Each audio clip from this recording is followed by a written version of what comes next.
ମୋ ନାଁ ହେଉଛି ଦୁବରାଜ ହେମ୍ବ୍ରମ ମୟୂରଭଞ୍ଜ ଡିଷ୍ଟ୍ରିକ୍ଟରୁ କହୁଛି ବରଦା ବ୍ଲକ। କଣ ସମସ୍ୟା ଅଛି ଆପଣଙ୍କର? ସାର୍ ଆରଟିଆଇ ରିଲେଟେଡ ସମସ୍ୟା ହଉଛି କରୁଥିଲି 5 ଥର କିନ୍ତୁ ମତେ କୌଣସି ରେଜଲ୍ଟ ମିଳିଲାନି। କୋଉ ବିଷୟରେ ତୁମେ ଆରଟିଆଇ ମାଗୁଛ? ଆମ ରାସ୍ତା ଆମ ଗାଁର ରାସ୍ତା ରିଲେଟେଡ ଯଦି ମୁଁ ଆରଟିଆଇ ଫାଇଲ କରିବି ସେଇଟାକୁ କାହାକୁ ଦେବି ବ୍ଲକରେ ବିଡିଓକୁ ଦେଇଦେବି। ନା ଦେଖନ୍ତୁ ତୁମ ଗାଁର ଯୋଉ ପଞ୍ଚାୟତ ରାଜ ଡିପାର୍ଟମେଣ୍ଟ ଯେତିକି କାମ କରୁଛି ତୁମେ ପଞ୍ଚାୟତ ଅଫିସରେ ଦେଇପାରିବ ଯେ ପିଆଇଓ ଆଜ୍ଞା ଅଛନ୍ତି ଯେ ଯାହାକୁ କୁହାଯାଉଛି ପିଇଓ ଆଜ୍ଞା ପଞ୍ଚାୟତ ଏକ୍ଜିକ୍ୟୁଟିଭ ଅଫିସର ବା ଯାହାକୁ ଆଜ୍ଞା ପୂର୍ବରୁ କୁହାଥିଲା ଭିଏଲଡବ୍ଲ୍ୟୁ। ସିଏ ହଉଛନ୍ତି ଆଜ୍ଞା ଜନସୂଚନା ଅଧିକାରୀ ହଉଛନ୍ତି ପଞ୍ଚାୟତର। ତୁମେ ତାଙ୍କୁ ସିଧାସଳଖ ପଞ୍ଚାୟତ ଆଜ୍ଞା ଅଫିସରେ ଦେଇପାରିବ କିମ୍ବା ଯଦି ସିଏ ଆଜ୍ଞା ସେଠି ଗ୍ରହଣ କରୁନାହାନ୍ତି ତୁମେ ବ୍ଲକରେ ଯିଏ ଅଛନ୍ତି ପିଆଇଓ ପ୍ରତ୍ୟେକ ବ୍ଲକରେ ଜଣେ ପିଆଇଓ ଆଜ୍ଞା ଅଛନ୍ତି ତୁମେ ବ୍ଲକରେ ଦେଇପାରିବ। ବ୍ଲକରେ ଆଜ୍ଞା ଦେଲେ ବି ସେ ଫରୱାର୍ଡ କରିବେ ପଞ୍ଚାୟତ। ବୁଝିପାରିଲେ? ଆଜ୍ଞା ତୁମେ ବ୍ଲକକୁ ଯିବା ଦରକାର ନାହିଁ। ପଞ୍ଚାୟତ ଆଜ୍ଞା ତୁମର ଯୋଉ ପଞ୍ଚାୟତ ଅଛି ତୁମେ ପଞ୍ଚାୟତ ରିଲେଟେଡ କାମ ଜାଣିବାକୁ ଚାହୁଁଛ ତେଣୁ ପଞ୍ଚାୟତକୁ ଆବେଦନ କର। ଆଜ୍ଞା ବୁଝିପାରିଲେ? ଆଚ୍ଛା ସାର୍ ତ ପଞ୍ଚାୟତରେ ବି ସବୁଦିନ ଏ ଯୋଉ ପିଆଇଓ ହଁ ସେଇ ଆସୁନାହାନ୍ତି ସାର୍ ମାନେ ବସୁନାହାନ୍ତି। ଆସୁନାହାନ୍ତି ଏକ ତ ଆଜ୍ଞା ବସୁନାହାନ୍ତି ଅଲଗା କଥା। ଆଜ୍ଞା ଅନେକ ସମୟରେ ହଁ ସେମାନଙ୍କର ଆକ୍ଚୁଆଲ ସେମାନଙ୍କ 2-3ଟା ପଞ୍ଚାୟତ ଦାୟିତ୍ୱରେ ଅଛି। ତେଣୁ କେତେବେଳେ କୋଉ ପଞ୍ଚାୟତକୁ ଯାଉଛନ୍ତି ତାର ମଧ୍ୟ ଠିକ ଠିକଣା ନାହିଁ। କୌଣସି ନିର୍ଦ୍ଦିଷ୍ଟ ସମୟ ଫିକ୍ସ କରି ସେମାନେ ଯାଉନାହାନ୍ତି। ତା ଛଡ଼ା ବ୍ଲକରେ ମଧ୍ୟ ତାଙ୍କର ହଁ ଅଲଗା କାମ ପଡୁଛି ସେଠି ପଳଉଛନ୍ତି। ଏଟା ତାଙ୍କ ଦୋଷ ନୁହଁ କିନ୍ତୁ ସେମାନଙ୍କ ପାଇଁ ସବୁ ଆଜ୍ଞା ସମୟ ସାରଣୀ କରାଯାଇଛି ଆଉ ଯୋଉ କାମ ଦିଆଯାଇଛି ସେ ମଧ୍ୟ ଅଧିକ ହେଇଯାଉଛି। ବୁଝିପାରିଲେ? ତେଣୁ ଆଜ୍ଞା ସବୁଠୁ ଆହୁରି ଭଲ ହବ ଆଜ୍ଞା ଆପଣ ବ୍ଲକରେ ଦେଇଦିଅନ୍ତୁ। ବ୍ଲକରେ ଯିଏ ପିଆଇ ଅଛନ୍ତି ସେ ତ ସବୁଦିନ ରହୁଛନ୍ତି ବ୍ଲକରେ।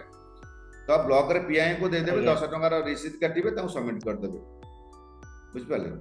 ଏବେ ଯଦି ଆଉ ସେ ଏଇ ନ ଯୋଉ ଦଉଛନ୍ତି ଏବେ ଆଜ୍ଞା ଯଦି ସେ ନ ଦଉଛନ୍ତି ତେବେ ଆମେ 30 ଦିନ ଅପେକ୍ଷା କରିବା। 30 ଦିନ ପରେ ଆମେ ଫାଷ୍ଟ ଅପିଲ କରିବା। ଫାଷ୍ଟ ଅପିଲ କୋଉଠି ହଁ କରିବା? ସାର୍ ଆଉ ସେଇ ଯୋଉ ବ୍ଲକରେ ଯିଏ ଅଛନ୍ତି ଆମର। ଏପ୍ରିଲ କଥାଟା ହଁ କୁହନ୍ତୁ। ସାର୍ ଧରାଯାଉ ମୁଁ ଗୋଟେ ଆରଟିଆଇ ଫାଇଲ କଲି ହଁ ତ କେତେ ଦିନ ମତେ ସେ ଅପେକ୍ଷା କରିବାକୁ ପଡିବ? 30 ଦିନ। 30 ଦିନ ଧରାଯାଉ 30 ଦିନ ହେଇଗଲା। 30 ଦିନ ପରେ ମତେ କିଛି ଡାଟା ମିଳିଲାନି ତ ମତେ ସେଇଟାକୁ କେତେ ଦିନ ଭିତରେ ମତେ ଫାଇଲ କରିତେ ହବ ଫର୍ମ ଦିଟା? ଫର୍ମ ଦିଟା? କିଛି ସମୟ ସୀମା ଅଛି? ହଁ ନା ସମୟ ସୀମା ଅଛି। ନା ନା ତମେ ଆଜ୍ଞା ତାପରେ 45 ଦିନ ସମୟ ତମକୁ ଦିଆଯାଇଛି। 45 ଦିନ ସମୟ ସୀମା ଭିତରେ ତମେ ତାକୁ କଣ କରିପାର? ଫାଷ୍ଟ ଅପିଲ କରିପାରିବ। ଯଦି ବି କରି ନ ପାଇଲ ଯଥାଯଥ କାରଣ ଦର୍ଶାଇ 45 ଦିନ ପରେ ମଧ୍ୟ ତମେ ଅପିଲ କରିପାରିବ। ତାପରେ ଆହୁରି ମାସେ 1.5 ମାସ ସମୟ ତମ ପାଖରେ ଅଛି। କିଛି ଅସୁବିଧା ନାହିଁ। ଏମିତି ନୁହେଁ ଯେ ଆଜି ତମର 30 ତାରିଖ ସରିଲା ତମେ କାଲି ଆବେଦନ କର, ସେମିତି କିଛି ନାହିଁ। ତମ ହାତରେ ମଧ୍ୟ ଆହୁରି 45 ଦିନ ସମୟ ଅଛି ତା ଭିତରେ ତମେ ଆପ୍ଲାଏ କରିପାରିବ। ଆଚ୍ଛା ଫର୍ମ ଡି ପାଇଁ ଆଉ ଫର୍ମ ଇ ପାଇଁ କେତେ ଦିନ? ତା ପାଇଁ 90 ଦିନ। 90 ଦିନ ସମୟ ଅଛି।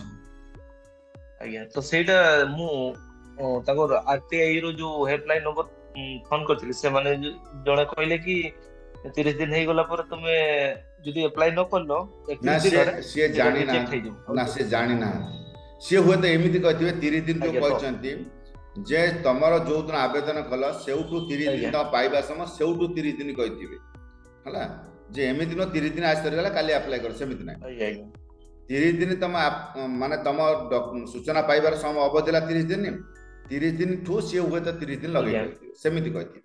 ଆମ ବୁଝିବା ହୁଏତ ଭୁଲ ହେଇଥାଇପାରେ ଆପଣଙ୍କର।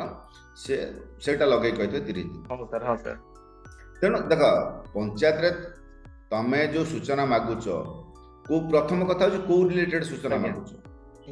ସାର୍ ମୁଁ 2ଟା ଫାଇଲ କରିଥିଲି ଆରଟିଆଇ ତ ସେ ଯୋଉ ଆପ୍ଲିକେସନ କଥାଟା କହୁଥିଲି ସେଇ ଆପ୍ଲିକେସନ ର ମୁଁ ମାଗିଥିଲି କି ତୁମେ ସେଇ ଆପ୍ଲିକେସନ ଟା ମାନେ ଆକ୍ସନ ଟେକନ ରିପୋର୍ଟ କଣ ନିଆ ହେଇଥିଲା, ତା ବିଷୟରେ କଣ ମିଟିଂ ହେଇଥିଲା, ମାନେ ସେମିତି ଥିଲା 5-6ଟା ଡାଟା ମାଗିଥିଲି। ନା ନା ପ୍ରଥମ ବର୍ତ୍ତମାନ ତମେ ଯୋଉଟା କହୁଛ ସେଟା ମଧ୍ୟ ମାନେ ସଠିକ ମତେ ଲାଗୁନି ଯେ ଏମିତି ସୂଚନା ତମକୁ ଦିଆଯାଇ ପାରିବ ବୋଲି। ଆଉ ଗୋଟେ ଏଇ ଯୋଉ ରୋଲ ତମେ ରିଲେଟେଡ ସୂଚନା ରୋଲ ରିଲେଟେଡ ଯେ ତମେ ଆରଟିଆଇ କଣ ଫାଇଲ ମାଗୁଛ? କରିଥିଲି। କଣ ମିଟିଂ ହେଇଥିଲା, ମିଟିଂ ନ ହେଇଥିଲା, ତମର ଏମିତିଆ ସୂଚନା ମାଗିଲେ ସେ କୋଉଠୁ ଆଣି ତମକୁ ଦେବେ? ହଁ ମାନେ ସୂଚନାଟା କଣ? ସୂଚନାଟା ମୁଁ କଣ ଚିନ୍ତା ଯୋଉ କରୁଛି ସୂଚନା ନୁହଁ। କାଗଜ ପତ୍ରରେ କଣ ଅଛି ସେଇଟା ହଉଛି ସୂଚନା। ଡକୁମେଣ୍ଟ ହଉଛି ଆଜ୍ଞା ସୂଚନା। ଆଜ୍ଞା ମୁଁ କଣ ଭାବୁଛି ଆଜ୍ଞା ବା କଣ କରିଥାନ୍ତି କଣ ନ କରିଥାନ୍ତି, କାହାକୁ ଦଣ୍ଡ ଦେଇଥାନ୍ତି ନ ଦେଇଥାନ୍ତି, ରାସ୍ତା କରିଥାନ୍ତି ନ କରିଥାନ୍ତି, ତମେ ଯଦି ଏଇଭଳିଆ ମାଗୁଥିବ ଯେ ଆମ ଗାଁରେ ତମେ ରାସ୍ତା କଲ କି ନ କଲ ସେ ସୂଚନା ଦିଅ, ଏଇଟା ଆମ ସୂଚନା। ସାର୍ କେତେଟା ଲେଖା ରାସ୍ତା ହେଇଥିଲା କି ହବା 10 କଥା ବର୍ଷ ଭିତରେ। ନା, ଆପଣ 10 ବର୍ଷର ସୂଚନା ମାଗୁଛନ୍ତି, ଆପଣ ଜାଣିଛନ୍ତି କେତେ ପଇସା ଆପଣଙ୍କୁ ଭରଣା କରିବାକୁ ପଡିବ? ସାର୍ ପାର୍ଟିକୁଲାର ଜାଗାରୁ ମୁଁ ଡାଟା ମାଗୁଥିଲି ହଁ, ସେଇଠି। ପର୍ଟିକୁଲାର, ଆପଣ ତ ପର୍ଟିକୁଲାର କୋଡ୍ ଲାଗୁନି। ଯଦି ଆପଣ କହିବେ କୋଉ ଗାଁଠୁ କୋଉ ରାସ୍ତା, ସିଏ ହେଲା ସୂଚନା। ଧର ତୁମେ ଯୋଉ କହୁଛ ପଞ୍ଚାୟତ ଅଫିସରୁ ତମ ଗାଁ ପର୍ଯ୍ୟନ୍ତ ଯୋଉ ରାସ୍ତା ଅଛି, ସେ ରାସ୍ତାରେ 10 ବର୍ଷ ଭିତରେ କୋଉ କୋଉ କାମ ହେଇଛି, କେତେ ଟଙ୍କା ଖର୍ଚ୍ଚ ହେଇଛି, ଆଜ୍ଞା ଆଜ୍ଞା ଆଜ୍ଞା ତାକୁ ସେ ଦେଇପାରିବେ 10 ବର୍ଷ ଭିତରେ ଯେ ଡାଟା ଥିବ। ସେଇ ହଁ, ପର୍ଟିକୁଲାର ଆଜ୍ଞା ସେଇ ରାସ୍ତାର, ନା ନା ସେଇ ନୁହଁ, ତମ ଗାଁକୁ କେତେ ରାସ୍ତା, ପର୍ଟିକୁଲାର ଗୋଟେ ରାସ୍ତା ତ କୁହ, କୋଉ ରାସ୍ତାକୁ ପାଇଁ ତମେ ଚାହୁଁଛ, ବୁଝିପାରିଲ କି? ସାର୍ ସେଇଠି ମେନସନ ହେଇଥିଲା ଯେ ଆଜ୍ଞା ସେଇଠି ମେନସନ ହେଇଥିଲା ଯେ ଏଇ ଜାଗାରୁ ଏଇ ଏତିକି ଏଇ ଜାଗାରୁ ଏଇ ଜାଗାରୁ ରାସ୍ତାର ରିଲେଟେଡ ରେ 10 ବର୍ଷରେ କଣ କାମ ହେଇଛି କିମ୍ବା କଣ ଆପକମିଂ ପେଣ୍ଡିଂ ଅଛି କି ସେଇ ରିଲେଟେଡ ଡାଟା ନା ମାଗିଥିଲି। ନା ନା ନା, ସେମିତି ନା, ଆପଣ କଣ ଲେଖିଥିଲେ ମୋର ଜାଣିବା ଦରକାର। ସାର୍ ମୁଁ ତ ଟିକେ ଦେଖିବା ପାଇଁ ହେବ ହଁ ଫର୍ମ ଟା। ହଁ, ସେଇ ହଉଛି କଣ ଲେଖିଥିଲ, ବୁଝିଲେ କି? ଟିକେ ଖାଲି ଧର ସାର୍ ତମେ କୋଉ, ମୁଁ ମତେ କୁହ ତମେ ଆଜ୍ଞା କୋଉଠୁ, ତମେ କୋଉ ରାସ୍ତା ତ ମନେ ଥିବ ଯେ କୋଉ ରାସ୍ତାଠୁ କୋଉ ଗାଁଠୁ କୋଉ ଗାଁ ତମର ଖିଆଲ ଥିବ, କହିଲ ଗୋଟେ, ମନେ ତ ସାର୍ ଥିବ। କହୁଛି। ଆରେ ତମେ ମାଗିଛ ଡାଟା ହଁ ତମେ ସାର୍ ରଖିଛ ଯୋଉ ନା ଆମ ନାଇଁ? ମନେ ଅଛି ସାର୍ ଏଇ ଯୋଉ ହଁ କୁହ। ଆମର ଧର ଏଇ ଯୋଉ ଗାଁର ଆହାଟୋଲାରୁ ବାଲିଡି ରାସ୍ତା, ସେଇ ରାସ୍ତା ରିଲେଟେଡ ଡାଟା ମାଗିଥିଲି, ନା ସେଠି ବି ମେନସନ ଥିଲା।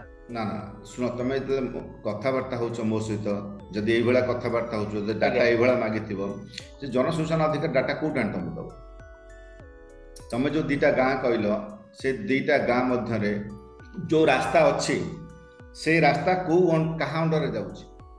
ଆକ୍ଚୁଆଲି ସେ ରାସ୍ତା ସାର୍ ଟୋଟାଲି ତିଆରି ହେଇନି, ତ ସେଇ ପାଇଁ ମୁଁ ମାନେ ଏ ଯାଏଁ କୌଣସି କାମ ହେଇନି ସେ ରାସ୍ତାରେ, ମାଟି ତମକୁ, ରାସ୍ତା ହେଇଛି।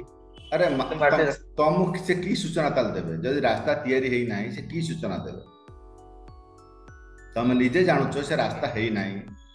ଯଦି ରାସ୍ତା ଦେଖ, ରାସ୍ତା ଏକ ତ ଆଜ୍ଞା ପ୍ରଧାନମନ୍ତ୍ରୀ ଗ୍ରାମ ସଡ଼କ ଯୋଜନାର ରାସ୍ତା ହଉଛି ଗାଁ, ଦୁଇରେ ହଁ ପଞ୍ଚାୟତର ଯୋଉ ସ୍କିମ୍ ଅଛି ଗ୍ରାମ ସଡ଼କ ବା ଯୋଉ ଢଳେଇ ରାସ୍ତା ହଉଛି, ସେ ଯୋଉ ଏସଏଫସି ଆଜ୍ଞା ହଉ ବା ସିଏଫସି ହଉ, ବୁଝିପାରିଲେ କି? ଯୋଉ ଫାଇନାନ୍ସ କମିଶନ ଆଜ୍ଞା ଅଣ୍ଡରରେ ଷ୍ଟେଟ୍ ଫାଇନାନ୍ସ ଆଜ୍ଞା କମିଶନ ଆଉ ସେଣ୍ଟ୍ରାଲ ଫାଇନାନ୍ସ କମିଶନ ଯୋଉ ଢଳେଇ ରାସ୍ତା ହଉଛି, ସେ ଗୋଟେ ସ୍କିମ୍।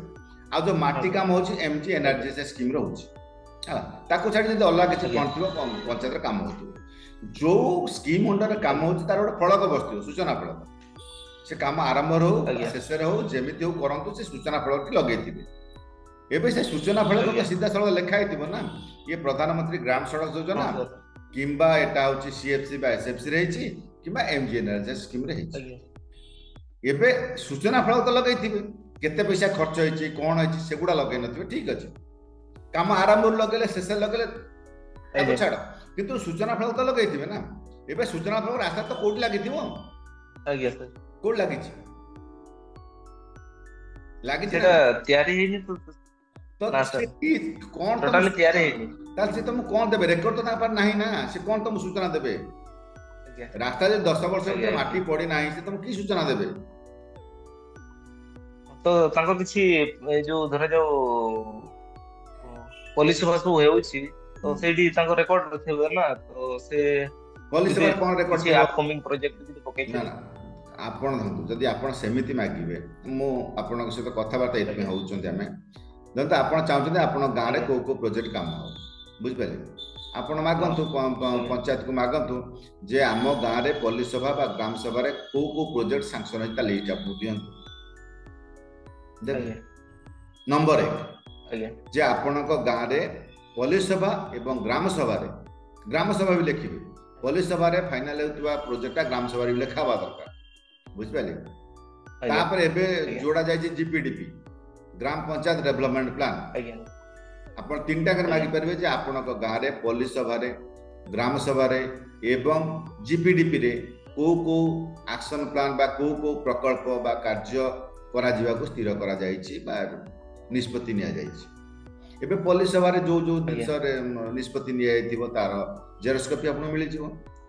ଗ୍ରାମ ସଭାରେ ଯୋଉ ଯୋଉ ନିଷ୍ପତ୍ତି ଆଜ୍ଞା ହେଇଥିବ ଜେରକ୍ସ କପି ମିଳିଯିବ। ଜିପିଡିପି ରେ ଯୋଉ ଆକ୍ସନ ପ୍ଲାନ୍ ନିଆଯାଇଛି ଆଜ୍ଞା ତାର ଜେରକ୍ସ କପି ଆପଣଙ୍କୁ ମିଳିଯିବ। ଆପଣଙ୍କ ଗାଁର ସମସ୍ତ ରେକର୍ଡ ଆଜ୍ଞା ମିଳିଯିବ ଆପଣଙ୍କୁ। ଏବେ ଦେଖନ୍ତୁ ଆପଣ 10 ବର୍ଷର ଆଜ୍ଞା ମାଗୁଛନ୍ତି ହେଲା।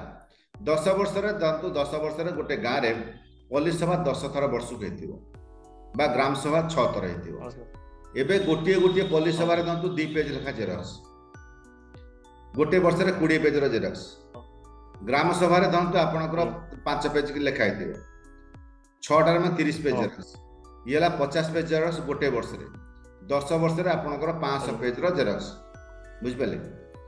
500 ପେଜର ଆଜ୍ଞା ଜେରକ୍ସ ଗୁଣନ 2 ସମାନ ହେଲା 1000 ଟଙ୍କା ଆପଣଙ୍କୁ ଭରଣା କରିବାକୁ ପଡିବ। ଆଜ୍ଞା ବା ତା ଦେହରେ ସେ ଲେବର ଚାର୍ଜ ବା ଅଲଗା କିଛି ଇଏ ବି ଲଗେଇକି ମଧ୍ୟ ବଢେଇ ପାରନ୍ତି।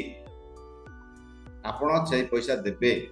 ଆପଣ ଯେତେ ବର୍ଷ ଡାଟା ମାଗିବେ ଆପଣ ସେତିକି ପଇସା ତାକୁ ଦେବେ, ଜେରକ୍ସ ପଇସା। ଆବେଦନ ପାଇଁ ଯେମିତି ଆପଣ 10 ଆଜ୍ଞା ଟଙ୍କା ଦେଇଥିଲେ ସେମିତି ଜେରକ୍ସ ପାଇଁ ମଧ୍ୟ ଆପଣ ପଇସା ଆଜ୍ଞା ଦେବେ। ଏଟା ଜାଣିଛନ୍ତି ତ? ହଁ ଆଗେ ସାର୍ ଯୋଉ ବିଷୟରେ ଯାଉଛନ୍ତି ତାର ସମ୍ପୂର୍ଣ୍ଣ ଜ୍ଞାନ ନିଅନ୍ତୁ, ତାପରେ ତ ଆଗାନ୍ତୁ। ଆପଣଙ୍କ ପାଖରେ ଆଜ୍ଞା ଜୋସ୍ ସାର୍ ଅଛି, ସବୁ ଅଛି, ମୁଁ ମାନୁଛି ଆପଣ ଭଲ କାମ କରିପାରିବେ। କିନ୍ତୁ ତା ପୂର୍ବରୁ ତ ସେଇ ଆଜ୍ଞା ବିଭାଗ ସହିତ ବା ସେଇ ରିଲେଟେଡ୍ ଯେତିକ ଜ୍ଞାନ ଦରକାର ସେତିକ ଜ୍ଞାନଟା ଆଗେ ନିଅନ୍ତୁ, ହଁ ସାର୍ ତାପରେ ଆଗାନ୍ତୁ। ହଁ ସାର୍ କ୍ଲିୟର ହେଲେ? ଓକେ, ମୁଁ ମୋ ଆଜ୍ଞା ସାର୍ ୱେବସାଇଟର ଆଡ୍ରେସ୍ ଦେଇ ଦଉଛି, ସେ ଯୋଉ ବହି ଅଛି ତାର ଲିଙ୍କ ଆଜ୍ଞା ଦେଇ ଦଉଛି, ଆପଣ ତାକୁ ଇଏ କରନ୍ତୁ, ପଢନ୍ତୁ। ଆଜ୍ଞା ବୁଝିପାରିଲେ? ଓକେ, ଧନ୍ୟବାଦ। ହଁ ସାର୍।